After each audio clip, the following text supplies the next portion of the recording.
Thunder 2004 continues as we go embark on the second time we're going to Pocono. And the first among many tracks will be repeating again this year. And I got the freaking thing to work. Why did it work now? I don't know. It's a mystery. It's like the Google Sheets thing where sometimes once in a while it'll be a problem. Now it's just working because I did nothing different. I repeated the same pattern of copying and pasting the Gamepad viewer into this like 12, 15 different times prior at this point. But now today, on the 30th of May, it decides to work. Can't explain it. But point situation, I mean, we all know the drill. Tony Stewart, being commendable. He's running about as best he possibly can, but he just continues to fall apart. Nothing's really different here in any category. I think we'll just get into it. Obviously, paint scheme 2001 Sharpie / Rubbermaid Ford. See if we can get a dub here in our home track, just like we did last year in Thunder 03. And that's really it. So before I jump into it, thank you to my Tier 2 Patreon people, as well as my YouTube member support channel, for early access videos like this, as well as channel emails when I stream and stuff. I literally, ran out of breath mid-sentence. That was just sad, but leave it to me to find some way to mess it up. But thank you, as always, for what you guys do. I appreciate it. Let's get into Pocono and see how big our lead's going to be, because we all know we're going to win. It's just by how big of the lead will it be. We have Tony Stewart, Dale Jr. on front row. Pretty typical. I'm also going with default setup. I'm not even going to change the transmission, because maybe I'm getting comments like, oh, freaking manual gear, it's too OP for you. It's like, well, it's probably not, but we'll play that game. I'm just predicting what comments say, which I could be, horrifically wrong in assessment. But whatever. It's something to do different. I don't know. There's really not a whole lot else to show. Other than that, we'll just have Emran and friends take it away and see what they have to say for this weekend.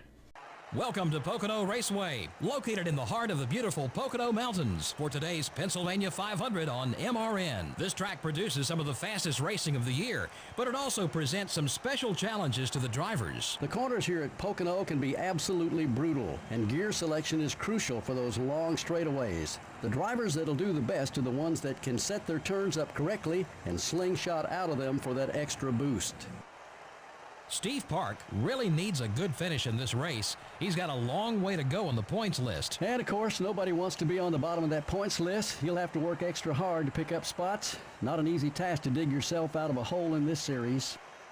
2002 was a breakout year for Kurt Busch and his Roush Racing team. That it was. With 3 wins and 10 top 10 finishes, he showed that he's one of the rising stars in NASCAR. Did they freaking say Kurt Busch had 3 wins last year? I know they mentioned a lot of top 10s. I don't know. I zoned out for that. I should have been more laser focused, but I spaced out. So I don't know. But anyways, we're gonna get into this and just see what on earth happens in this race today. So yeah, 20 laps. Back in the day when Pocono was 500 miles. The only thing I remember, well, in 2003, well, 2002 mainly, was the weekend where Bill Elliott won, and also he won the next week. So he won both back-to-back races, which he was almost literally about to do in 2003 as well, had he, his tire not fallen apart at Homestead. So it's funny that 2 years in a row he was gonna almost win 2 races in a row back-to-back, which is interesting. Burton blocking way off the racing surface. Now I have no angle into the corner. How I managed to not wreck there is really amazing. Because Burton, a teammate mind you, decided to just block me. A lot of sparks up there, trying to stay out of Wardburn's way in case something weird happens. Car skating. But yeah, Pocono is typically a fun track. We pretty much dominated here last time, got the lead very quick and early. Who knows if that'll happen again. Every time we come to these tracks a second time, the interval is always sometimes a lot bigger or smaller than what you may think it'll be. So it's hard to anticipate. Also, it was really hard to anticipate how that car was going to drive in that corner, because it just kind of felt like it just wanted to go straight for an unexplained reason. But it doesn't matter. Get a nice, draft here. Thankfully, Dale Jarrett's not going to block. Also, the AI checkup here in turn 2. So we can always enter that corner a bit more aggressively. Have the rumble strips there, maybe help us turn a little bit, I think. And there we go, P30. AI are giving me a lot of room, other than Jeff Burton, funnily enough, my teammate. But they don't really take advantage of turn 3. It's just sort of bizarre how this game's AI is so much more nerfed I know I say that word a lot. That's going to be probably a word I've said at least 50 times by now, but it's quite wild. Amazing run the front straightaway, cut down low, gain like 4 spots there. Bit of a late entry braking, but we're fine. Just keep it on the bottom. Nobody's even close to running as low as I am. I think I saw some alternate scenes of Robbie Gordon as well as Bill Elliott, which is appreciated. I actually shut the game off and shut it back on, or turn it back on, because it seems like when you boot up the game the very first time, there's always more chances of alternate schemes. I'm starting to notice that, so I guess maybe it's like the first race after you boot the system up, or the emulator up. The likelihood of alternate schemes is a lot likely. I don't know, just something to note and point out, maybe. I don't know if that's like an actual pattern or what exactly, but yeah. Next race would be interesting just because we're going to a track that we're not familiar with. I don't really know what exactly the car is going to be. How difficult it will be or how it won't be. I don't know. Watkins Glen is another big question mark. So the next couple of parts will be at least interesting to see what happens with that. So if anyone's tuned out, tune into those 2 races. That'll be probably the most interesting one since Dover. Because right now we're just kind of on a typical butt-whooping cruise of just destroying the field and acting like the field is on baby mode, which it's not. It's just, I guess when you have a season mode type car that's equal with everyone, you really get to see just how much faster it is compared to everyone else. As damn near cracked the top 10 in about 5 laps. Oh, just about. It's pretty close, but yeah. Bill Elliott's up there, good run for him. Johnny Betts up there, another good run for him. Weird how Sterling Marlin's seasons turned out, where his 2003 season's going to be better than his 2002 one. That makes no sense. I don't know why that is. Even though all of his AI stats from 01 to 2001, 2002 are pretty good. Well, before his injury, but yeah, I just don't understand. Maybe Thunder 04 was trying to account for his 2002 season, maybe. I don't know anymore, but either way, you're up to P9. Walter gonna block? Yeah, he did. Just like my teammate. Now we got Michael Walter basically blocking me. But we'll get the spot. And he's putting up a little bit of fight, but Johnny Benson's draft's gonna pull us here. Gonna get by Rudd, get by Benson here, no problem. And that's P6. Neatly wrapped in the books. Didn't take me very long. Cobb to Dale Jr., Jeff Gordon. It was literally like 1 corner. And there we go, by him. And Jeff Gordon, he's going to brake early. I think I made slight contact with him. But again, we're good. Amazing off turn 2. We'll just split the middle. We'll split Ryan Newman and Bobby Labonte because we're just such ballers. We just have so much momentum that we can just get away with such a badass move. So I'm a badass driver of Kurt Busch. How fitting. A little bit of arrow push there. Yeah, I kind of felt it. We'll get a good draft here on the front straightaway. Might be able to try to peek down low here going into 1. Try to make the spot here, but he's going to block way down. That messed up my entire corner. So thank you, Tony Stewart, for that. We're going to try to get him back here in turn 2. Because once again, we're going to get a good draft here. And he checks up a lot, so this is definitely our chance to get the lead. He tried. Props to him. He tried. He blocked me. He's going to do it again, but too much momentum, too much speed. To the inside, a horrific angle in the corner once again. But surprisingly, it's good enough to pass him. And that's pretty much race in the books, essentially. So, bye, field.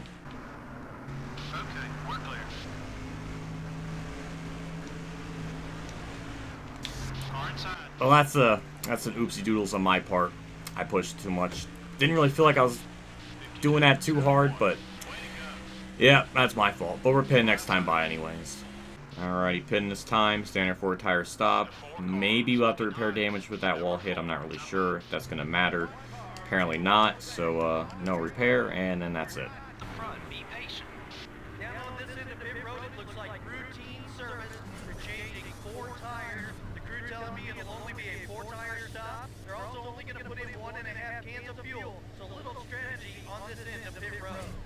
$16.1 was the estimated time. That's going to be a, well over a second and a half off the estimated time. But good thing we built up like a 2-second lead to help us with that, because that's a lot of time we just needlessly lost. Also, I got a lot of right side damage, which is expected. Why is there a bunch of donut marks? I just hit the wall. I didn't hit... Is the wall a car? Why is there donut marks? That don't make a whole lot of sense to me. I didn't even scrape into anyone this whole race prior to that, so I don't know where those donut marks came from, but... Oh well, we'll just wait and see where the cycles is out. It should be in the lead, but the leads may not be as big as what I'm perceiving it to be with that pit road blunder. And that's going to cycle us back out into the lead with no problems. Don't know how far or how big a lead we're going to have, but I guess we'll find out when I cross the line. White flag's out. We have a 15-second lead. There's really just not a whole lot to talk about. We've just been absolutely whooping the field's ass. Maybe even more so than what we did in the spring. I'm not really sure, but if so, then that just only means we've only gotten better at this. So, no, I don't know what really to say. It's just another race where we win. Off turn 3. Another dub, 20 in a row. Technically 21 if we count the All-Star race. And our win streak continues as far back as Homestead of last year. What a just nightmare season for the field. One that's going to be in the record books for the history of reality. One jalopy just managed to sweep the entire season.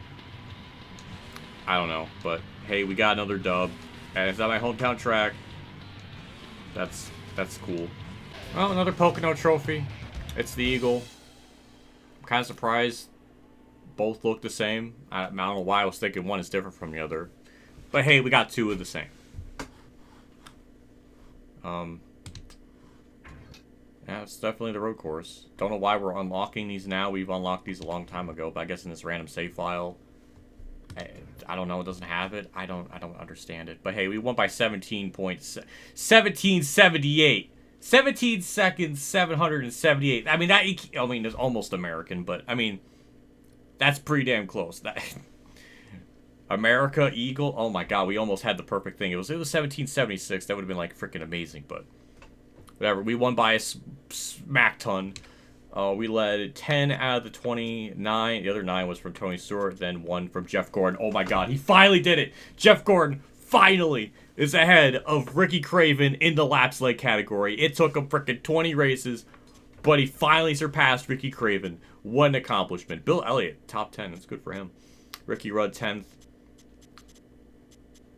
That's literally the highlight of the race. Jeff Gordon finally surpassed him. Michael Waltrip blew up. Same with Hermie Sadler. Big sad there, but let's throw those numbers into the stat thing and see where we're at. Alright, this is going to be pretty high up in the thing, I would imagine, just because we led so many laps. So 17,778, that's 4th. That is number 4 in the amount of laps led. And funny enough, our spring Pocono race, we won it by 19 seconds, so I wasn't even as dominant. But because my pit crew made me lose like a second and a half or something on pit road, that was probably the difference between me having relatively around 19-second lead. Probably. That was probably the big difference right there. But yeah, that's now in the top 10. And with that, we go on to Indianapolis, which, again, I don't know how that's going to be. Based on track records, it'll probably be just another dub, but who knows. Tony Stewart, again, trying. He has 6.6 average finish. Ryan Newman 3rd, Ricky Rudd 4th, Bobby Labonte 5th, Sterling Marlin still hanging on, Jimmy Johnson, Dale Jr., Matt Kenseth, and Jeff Gordon. I think finally gets in the top 10, or maybe he's been in there. I can't remember. Ricky Craven still 14th. He's ahead of Michael Waltrip, which is impressive. But Ricky Craven's held his own pretty well this season. I'm actually really surprised. But as you see in lap champion, Jeff Gordon finally has one lap over Ricky Craven. That's so sad. It's so Jeff Gordon's fall from grace in Thunder 2003 carried over to this season in some way. And arguably even worse because in Thunder 03 he only dropped back to 7th. Here he's like just 10th. So he's actually point finish wise he's worse somehow. But either way, next race will be the Brickyard in the Rubbermaid Sharpie Ford, which is a scheme I've always liked. So nice to see that pop up again. So that's it. I don't think I got anything else to show. We'll conclude things for today. Big shout out to my Tier 3 Patreon supporters today for Champ 15, Kamikazegames, Bailey Carrer, Maxine Lake 1986, Jason Hellman, and my name is Sean for support. Again, I appreciate what you guys do for my channel every single month. It does mean a lot. Always goes a long ways, and it always means a lot. So thank you for what you guys do. It's always cool. See you all next episode where we continue our winning streak, presumably. I mean, this and Watkins Glen are the big 2 question marks. After that, I think I mean, there's a chance maybe Bristol we won't win just because of the caution glitch maybe messing things up. But after Watkins Glen, Michigan will be a guaranteed dub. Darlington, same thing. Same thing with Richmond, New Hampshire as well. Dover. I think the 4 tracks that are left to be questions of if we can win is Watkins Glen, the Brickyard, Bristol, because with the caution glitch thing, Dover, Kansas, Martinsville. I guess that's 6. And then maybe 7 with Homestead. So I guess there's technically 7 tracks that are still a question mark, or races. But the rest, the other 15, or the other 8, will probably have a shot, be guaranteed wins. So I don't know. I just want to see if this happens. We're already going to surpass Richard Petty's amount. I just want to see if this. We're in so deep. I just want to see what happens now. I'm going to try my best to not be miserable. It's really hard. It's really monotonous when this keeps happening, but we'll see. Anyways, I'm done. See you all next episode. See you all later, and as always, have a good day, everyone.